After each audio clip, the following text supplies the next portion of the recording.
Welcome to AI Unfiltered, the show that cuts through the hype and brings you the authentic side of artificial intelligence. I'm your host, Mark Smith, and in each episode, I sit down one-on-one with AI innovators and industry leaders from around the world. Together, we explore real-world AI applications, share practical insights, and discuss how businesses are implementing responsible, ethical, and trustworthy AI. Let's dive into the conversation and see how AI can transform your business today.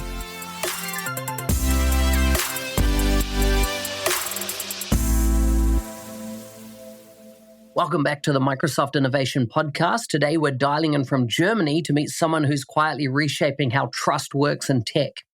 Full links are in the show notes as always. Welcome, Florian, to the show.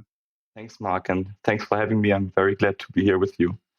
When I saw your bio, I'm very interested in the area of tech you're working in, particularly around trust and security. And how that connects to things like the Microsoft Power Platform. But before we go there, tell me a bit about food, family, and fun. Okay. So first things first, it's of course family. I have a wife and a daughter, and we do a lot together, like family trips, amusement parks, everything. Just enjoy the time while your children want to do something with you. Once they get older, they want to do their own stuff. So yes, use the time now. And food, I like to cook a lot, so really interested in cooking. And I also think that it's like a great touch point between international colleagues. Like when you have a colleague working from India or from Italy, it's always nice to exchange just some recipes and get to know the other's culture that way. So cooking Italian risotto or Indian dal, it's just a nice way of remotely exchanging culture. So that's also quite a nice thing for me. Well, and fun for me is riding my bike. So I ride my bicycle a lot. I have a cross-country mountain bike, and it's really fun exploring the nature. I guess it's also quite popular among most of the IT guys. It's really many of us seem to like riding their bicycle, and I'm one of them. So true. What part of Germany are you in? I'm located in South Germany. It's near Lake Constance. I always say it's a little bit of a lie, but no one knows the region where I'm in. It's like nowhere. but it's still a nice region here. It's Bad Saulgau is the town. It's very rural, but it's a nice landscape, and especially for riding your bike, it's always nice. Nice. Tell me about your journey into tech and what was that path for you? Yeah, so I started in 2013, my journey into Power Platform. At that time it was CRM 2011 or 2013. And I started an apprenticeship at a CRM consulting agency. And I just started with the full development package and got to know the platform. Of course, back then you had the tables, you had the columns, but it was just a lot less of everything. I mean, you were there even before me, so you know everything as well.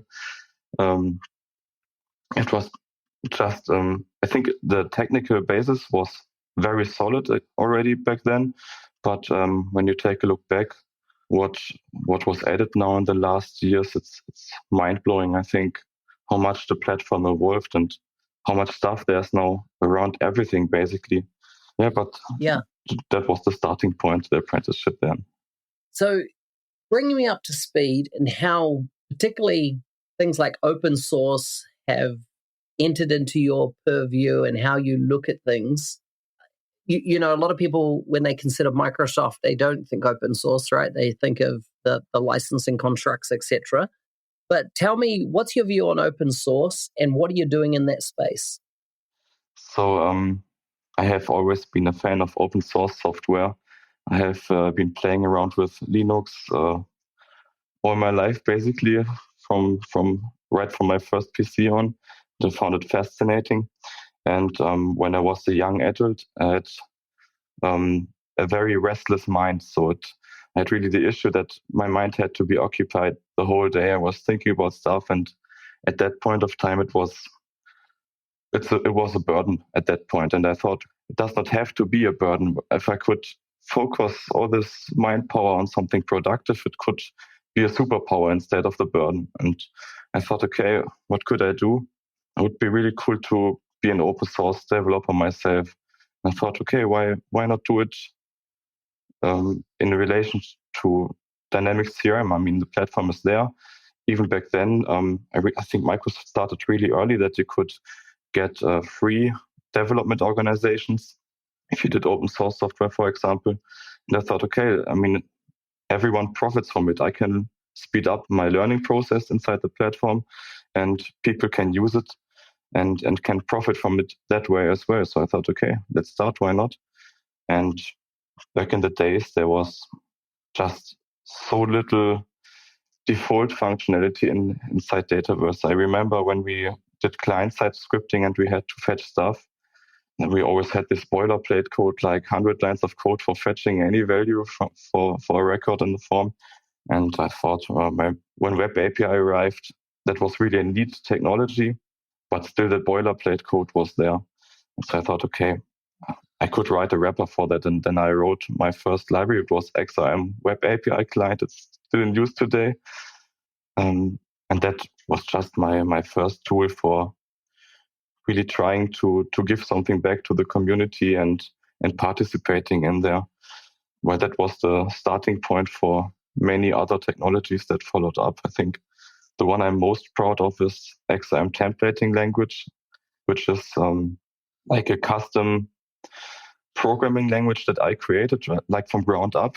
I did not know how to create a programming language before, so I searched the internet and I found like a really old tutorial. It was written by a physics professor.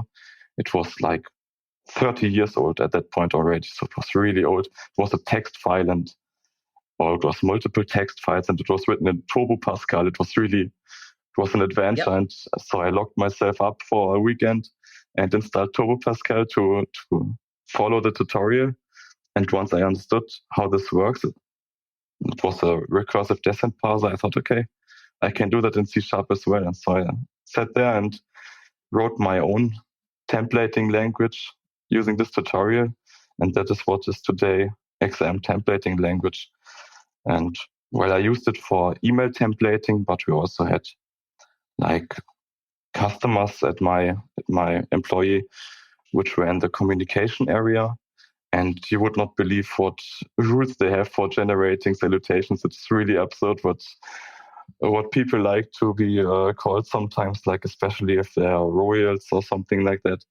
And it turned out that there's so many templating done in Dataverse already, be it email templating or salutations. There's so much to do.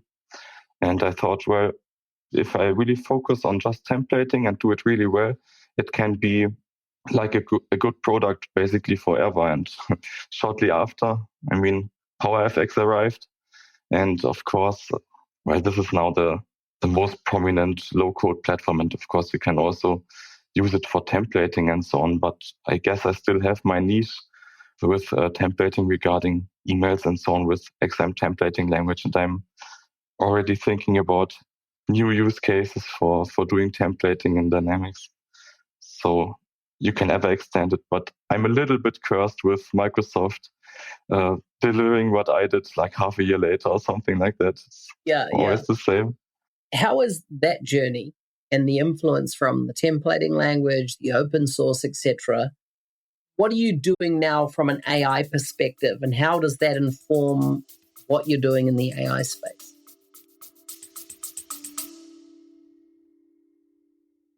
Rolling out Microsoft 365 Copilot licenses isn't enough. You need an adoption plan to get people using it well. In our new book, published by Microsoft, we offer a practical guide to successful Copilot adoption. Many leaders believe in the why of Copilot and AI, but they need guidance on how, from practical frameworks to enabling champions and measuring impact. Get your copy of Microsoft 365 Copilot Adoption now from Amazon, or find a link in the show notes.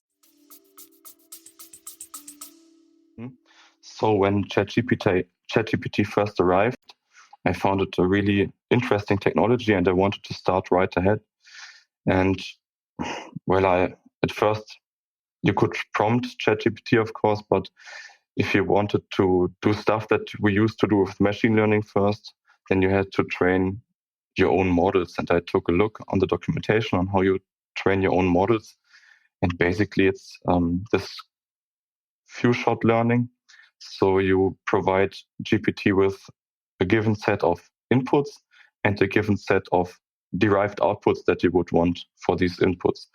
And I took a look at it, and usually when I inspect problems or just circumstances, I like to apply divide and conquer. So I thought, okay, what are we dealing with here? Basically, it's templating. I mean, you have an input and a transformation, and you have an output and a transformation. So basically, for me, it was a templating problem. So I said, okay, I can apply XM templating language for that. And I created a first product, or what I thought might become my first professional product. And I called it AI Tune. And basically, you could just collect records with a filter condition and define a transformation in XM templating language for the input and one for the output. All your records inside your filter were applied to this transformation. And basically, then you had this JSON lines file, which I fed to ChatGPT to train the model. And afterwards, you had a model which you could feed, of course, with the same input or with the same input format as the training data. And then it gave you the same output. So it worked really great from start. But as we know history, Microsoft was really fast with their own AI game inside Power Platform. So this product was never really released. But one thing still stuck from it. So as I said, it was designed as my first professional product. And I had the license protection written for that already. So just a small proof of concept, and it worked really well. And I showed it to my colleagues at work. And when I said, okay, iTunes will never happen, Microsoft is too fast, I cannot compete with them. A few months later, my colleagues came up and said, yeah, we know iTunes died, but what about the license protection? We need something like that. Can you continue at least that? And I thought, okay, well, if there's use, why not? And that's when I started working on license protection in Dataverse. So it's interesting you say that because, I started in the predecessor to the Power Platform, which was Dynamics CRM, back in 2003.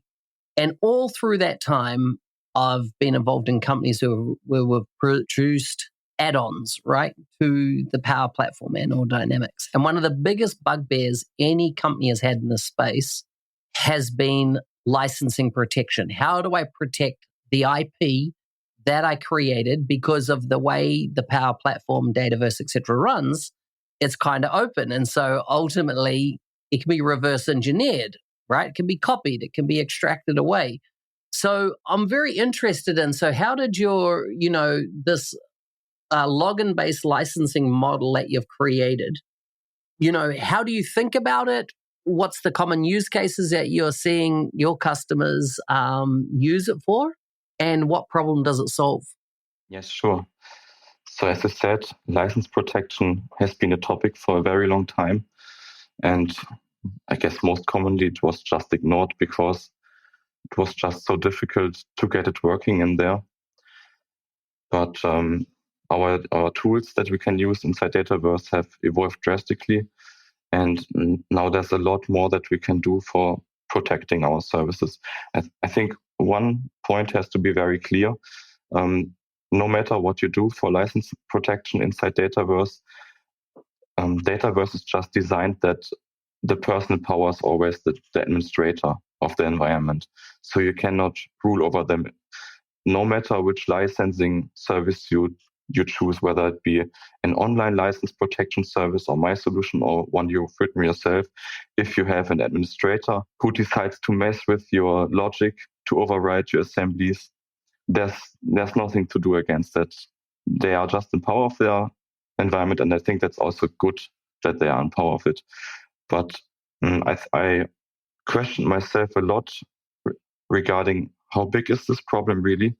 And I have come to the conclusion, in reality, it's not big, because if someone tries to mess with your licensing logic or with any other part of your product or software, they always risk operations of their own system. I mean, everything can break, and well, no one wants that for his production environment that breaks because you try to tamper with your product, with your license protection or your software in general. So I think in practice, this is really not a big problem. So with that basis, it allowed me to use all the native components that the platform offers for designing the license protection system. And what was the most important topic for me was not limiting your software in any way. So everything that you would try to do without license protection should be available as well. And the first thing that comes to your mind then is offline availability, because especially in mobile apps, everything is now designed like offline first. So I had to think of a way to protect this environment without having to call any third-party applications. And at the time where I wrote this, I was heavily involved with writing Azure applications with OAuth and so on. And I thought, okay, well, basically a license is just a very long-lived login, if you're honest. Yeah. So it's just like a login for a customer to your software for his environment. And I thought, okay, why not? I mean, there's this JSON Web Token standard, which just defines like a claim set. So you can define inside the JSON properties for your license, like who issued it, for whom, for which product, for how long. And then you can sign it digitally so that you know, okay, this was issued by me. And this was just the base then for me to implement the license handling. So licenses are JSON Web Tokens, which are signed by you digitally so that they can be stored offline, validated offline, and work as seamlessly as possible in the customer environment. So that was my goal from the beginning on. And everything turned out really nice, gladly. But I have to say, especially Canvas apps were at some points really a beast to tame because there's so many limitations in various places. But luckily, all were resolved. Excellent. Excellent. So where do people, if they need that solution as part of their IP, how do they access that from you? Well, I have a repository where all the code that I wrote for the open source clients is available. So that was important to me. I wanted to have a trust relationship with everyone who incorporates my solution. So usually everything that is licensing based or security based is like really a black box and no one wants you to see the code inside. And I wanted to do it drastically different. So I wanted to be as open as possible because in the end, the ISVs that incorporate this license check have the right to know what happens inside. And I think they also need to know what happens inside just to understand what happens behind the scenes. And maybe at some point they want to contribute. You never know. Yeah. So there's this GitHub repository that I set up where you can get a managed solution, which contains all the components that you can use for enforcing licenses inside the customer environment. And of course, there's also the source code available for everything that is code that I ship with the solution. And it's really easy to embed it into your product. So let's take an example. You have a PCF that you created and you ship it as a standalone solution. And now you want to have license protection for it. I have an NPM package right now, especially for React and Fluent UI, but it's extensible. And you just install the NPM package. You insert some data that you can generate on the Janus Guard portal. So Janus Guard is what I call this license protection product. And well, then you're already good to go. So it's basically done in 10 minutes. You just put it at the root of your PCF, for example. And then this toolkit that was installed can automatically detect in which environment it is running, whether there's a license available for your product. And if everything is fine, then your PCF in that case is rendered.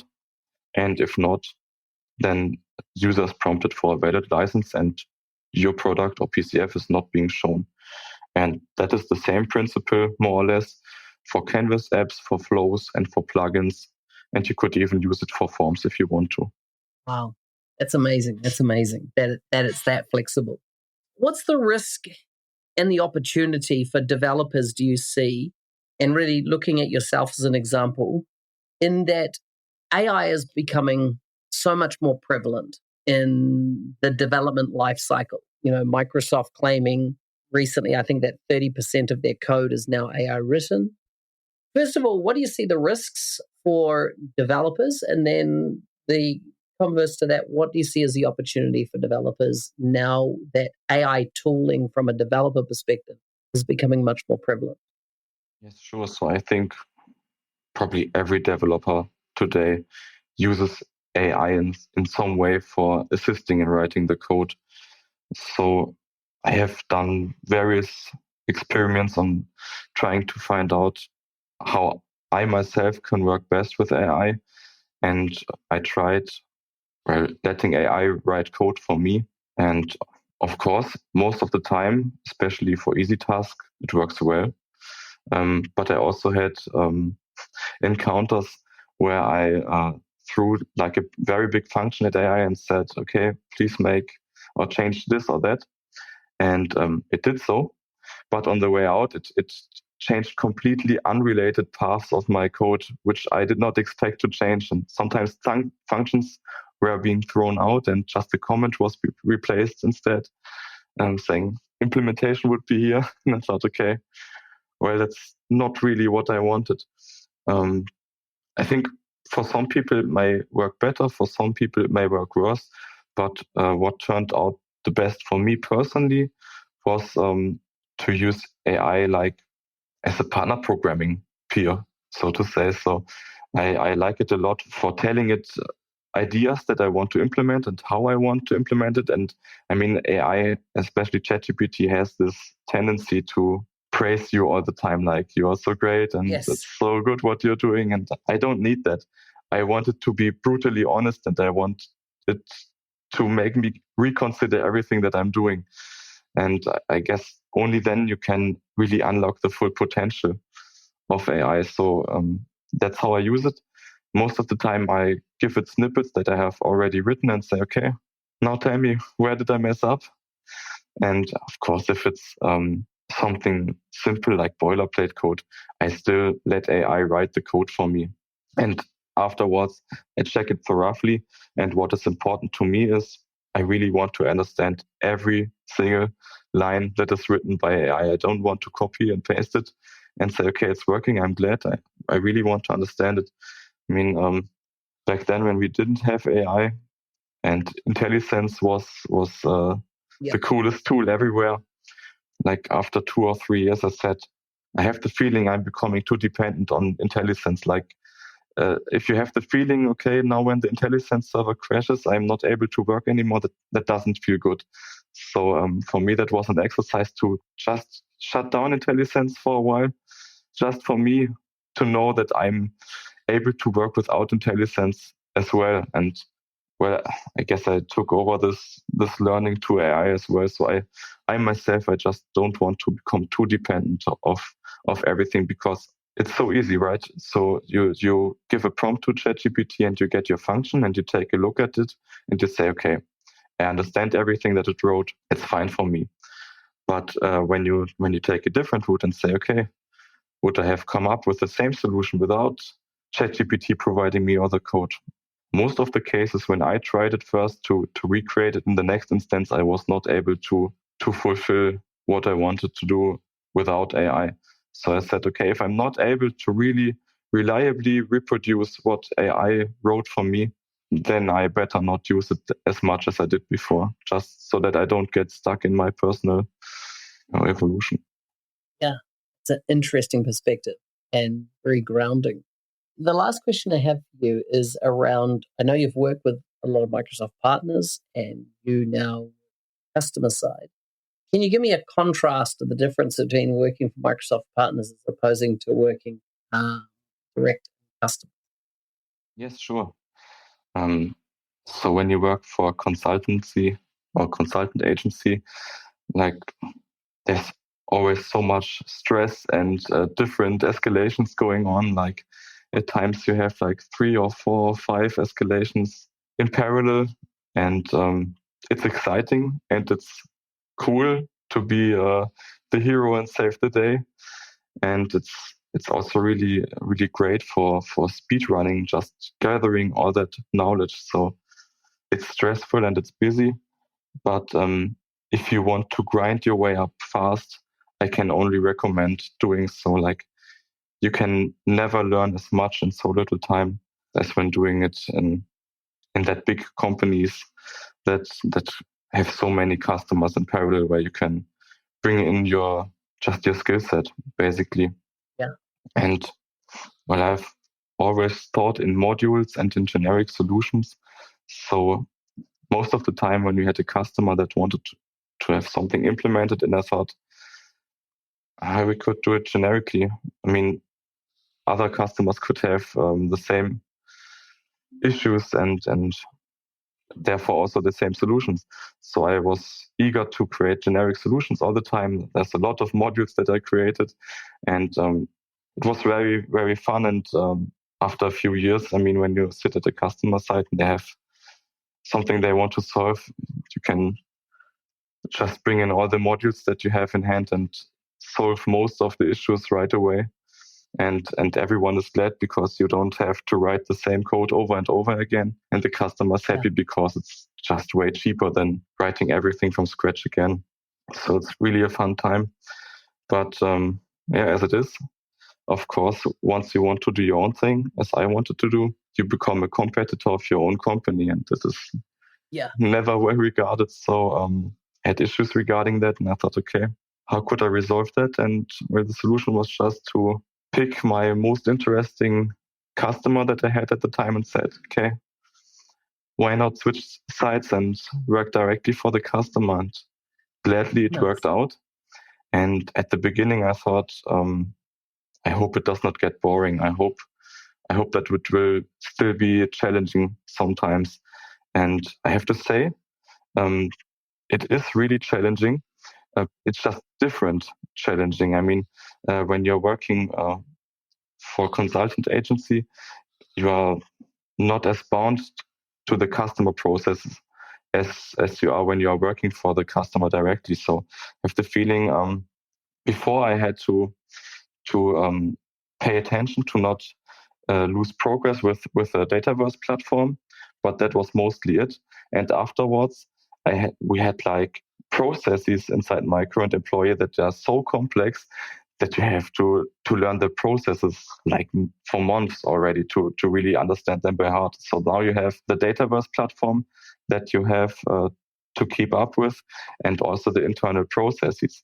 But the benefit is you just have this one customer, right? So you don't have to keep in touch with 5 customers. You can just focus on this one customer. At least I think of it like that. And you have way more time. So you can really focus on your task for this one customer. And usually, at least at my employee, you also get time off for keeping up with the platform. So reading release wave notes and so on. You can prepare everything. So it was really drastically different, but in a refreshing way, I would say. So I can still do everything that I want with generic modules and so on, but I don't have to keep up with so many customers in parallel. And also what is a nice benefit that I did not think of first is you are way nearer to your end users. Like the feedback is very direct and you really see where the pain points are for the end users of your products and your platform. And that was also very important to me because I wanted to still be very near to the platform and to never lose track of what's happening everywhere. And gladly that turned out very well. And I think I know what pain our users have even more than before, because the communication and integration is just very much closer. I like it. Florian, my takeaway there from you was that closeness to the customer. You get your feedback loop so much better in that scenario. I like it. Thank you so much for coming on the show. It's been really interesting hearing your story. Thanks for having me. It was really great. You've been listening to AI Unfiltered with me, Mark Smith. If you enjoyed this episode and want to share a little kindness, please leave a review. To learn more or connect with today's guest, check out the show notes. Thank you for tuning in. I'll see you next time, where we'll continue to uncover AI's true potential, one conversation at a time.